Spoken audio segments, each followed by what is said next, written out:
Diálogo com as Sombras, Hermínio Correia de Miranda. A primeira parte, a instrumentação. Nós vamos aqui iniciar falando sobre o grupo, fazendo a leitura desse item, o grupo, e vamos dividir em alguns vídeos para que a leitura não fique cansativa. Então, iniciando, vamos nós, segundo Hermínio Miranda. Voltemos às perguntas formuladas na introdução. Em primeiro lugar, o preparo que consiste na educação e na instrução dos componentes do grupo que se planeja nos leva a outro quesito preliminar. Quem devem ser os componentes? A tarefa começa, pois, com a seleção das pessoas que deverão participar dos trabalhos. Como todo agrupamento humano, este também deve ter alguém que assuma a posição de coordenador, de condutor. É preciso, não obstante, muita atenção e vigilância desde esta primeira hora. Este motivador ou iniciador não poderá fugir de certa posição de liderança. Mas é necessário não esquecer nunca de que tal condição não confere a ninguém poderes ditatoriais e arbitrários sobre o grupo. Por outro lado, o líder ou dirigente terá que dispor de certa dose de autoridade exercida por consenso geral para disciplinação e harmonização do grupo. Liderar é coordenar esforços, não impor condições. O líder natural e espontâneo é aceito também com naturalidade e espontaneidade, sem declarar-se tal. É até possível que nos trabalhos preliminares de organização do grupo surja a sutil faculdade da liderança em pessoas nas quais mais inesperada ela aparecia. Nessas condições, aquele que iniciou a ideia deve ter grandeza suficiente para reconhecer que o outro, que revelou melhores disposições, está mais indicado para a função do que ele próprio. Num grupo espírita, todos são de igual importância. E já aqui no início, o Hermínio Miranda nos alerta sobre o problema das rivalidades em grupo. Vejamos o que ele diz. O problema das rivalidades é tão antigo como a própria mediunidade. O apóstolo Paulo tratou dele na sua notável primeira epístola aos Coríntios, capítulos 12, 13 e 14, e especificamente os versículos 4 a 30 do capítulo 12. Que é interessante a leitura, para que se tenha noção do que falava o Espírito Paulo nessas epístolas, né, com relação a essa questão. O primeiro passo, portanto, que deve dar alguém que pretenda organizar um grupo mediúnico é selecionar as pessoas que irão compor. É bom que isto se faça mesmo antes de se decidir que tipo de trabalho será executado, do que falaremos mais adiante. E quem será incumbido da direção das tarefas. Os motivos são de fácil entendimento. Em primeiro lugar, o problema da liderança a que acima aludimos. É possível que a pessoa mais indicada para dirigir os trabalhos não seja aquela que se propõe de início a organizar o grupo, cumprindo-lhe provar, no decorrer das gestões preparatórias, a força tranquila e segura da sua personalidade. Em segundo lugar, o grupo será a soma dos seus componentes. Disporá das forças de cada um e terá como pontos fracos as fraquezas dos seus participantes. Isso aqui eu vou repetir. O grupo será a soma dos seus componentes. Disporá das forças de cada um e terá como pontos fracos as fraquezas dos seus participantes. Em terceiro lugar, a natureza dos trabalhos a serem programados dependerá dos diferentes tipos de mediunidade que for possível reunir, do grau de sensibilidade, tato, inteligência, conhecimento e evangelização de cada um e de todos, e da qualidade do relacionamento pessoal entre os que se propõem a trabalhar juntos nesse campo. Assim, não basta juntar amigos e familiares, apagar a luz e aguardar as manifestações. É interessante essa observação, porque lá no início, na introdução, ele foi muito claro quando disse que o mundo espiritual reveste-se de enganosa simplicidade. E aqui, quando ele diz que não basta juntar amigos e familiares, nós temos que lembrar que no passado os grupos se formavam entre amigos e familiares, em suas residências. Hoje nós temos as casas espíritas, os grupos que se reúnem para estudar a mediunidade, embora ainda existam grupos que se formam em torno da família. Que amigos e familiares vamos selecionar? Essa tarefa é extremamente delicada e crítica, pois dela vai depender, em grande parte, o êxito ou fracasso do grupo. Será recomendável que a pessoa que pretenda fundar um grupo, mesmo de âmbito doméstico, de proporções modestas e sem grandes ambições, guarde consigo mesma por longo tempo as suas intenções. Que se entregue à prece constante, à meditação e ao estudo silencioso e demorado de cada pessoa. Que examine, sem paixões e sem preferências, com toda a imparcialidade possível, as potencialidades de cada um, bem como os seus defeitos, virtudes, inclinações, tendências e temperamento. Não nos devem guiar aqui as preferências pessoais. Vou incluir fulano ou cicrano porque gosto dele ou dela. É essencial que todos se estimem no grupo, mas só isto não basta. Podemos amar profundamente uma criatura que não ofereça condições mínimas a um trabalho tão sério como esse. É claro, por outro lado, que não é aconselhável incluir aqueles que, embora ofereçam outras condições favoráveis, se coloquem na posição de adversários e críticos demolidores de qualquer outro componente do grupo. E aqui está bem explícita a questão das rivalidades no grupo, né? Não incluir. Se no grupo existe alguém que a gente sabe que bate de frente com o outro, é melhor não incluir. Por quê? Vejamos o que diz Hermínio. Até a discordância ideológica acentuada, mesmo em outros setores do pensamento, pode criar dificuldades ao trabalho. Isso não quer dizer que todos tenham que pensar igualzinho ou se transformar em criaturas invertebradas, sem ideias próprias, sem personalidade e opinião. A franqueza é também um dos ingredientes necessários ao bom trabalho, desde que não alcance os estados da rudeza que fere. Mas a homogeneização dos ideais e das aspirações é condição importante para o bom entendimento que precisa prevalecer durante todo o tempo. Um só membro que desafine dessa atmosfera de harmonia poderá transformar-se em brecha, por onde os espíritos desajustados introduzirão sutilmente fatores de perturbação e eventual desintegração do grupo.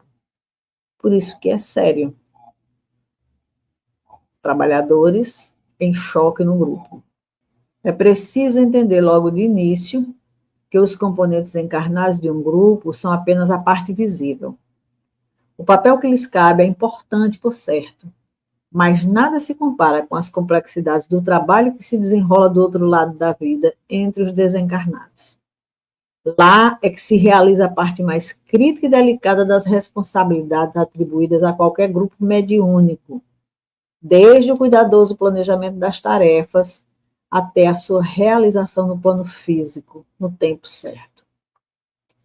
Os componentes encarnados já fazem bastante quando não atrapalham, não perturbam, não interferem negativamente. É óbvio que ajudam de maneira decisiva quando se portam com dignidade, em perfeita harmonia com o grupo, Mas, se não puderem ajudar, que pelo menos não dificultem as coisas. É melhor, por isso, recusar logo de princípio um participante em perspectiva sobre o qual tenhamos algumas dúvidas mais sérias, do que sermos constrangidos depois a dizer que, infelizmente, tem que deixar o grupo, por não se estar adaptando às condições exigidas pelo trabalho. É por isso que se recomenda uma longa meditação antes de decidir quanto à composição humana do grupo, para não fazermos o convite, senão aqueles dos quais podemos contar com um mínimo de compreensão, entendimento e entrosamento com os demais. Isso nos leva a uma outra questão que deve ser logo decidida. Quantos componentes encarnados deve ter um grupo? A experiência recomenda que os grupos não devem ser muito grandes, pois quanto maiores, mais difícil mantê-los em clima de disciplina e harmonia. Leon Denis, em seu livro No Invisível, sugere de 4 a 8 pessoas. O grupo pode funcionar bem até com 2 pessoas, pois, segundo a palavra do Cristo, bastará que 2 ou mais se reúnam em seu nome para que ele aí esteja. É claro, porém, que um grupo muito pequeno tem suas possibilidades também limitadas.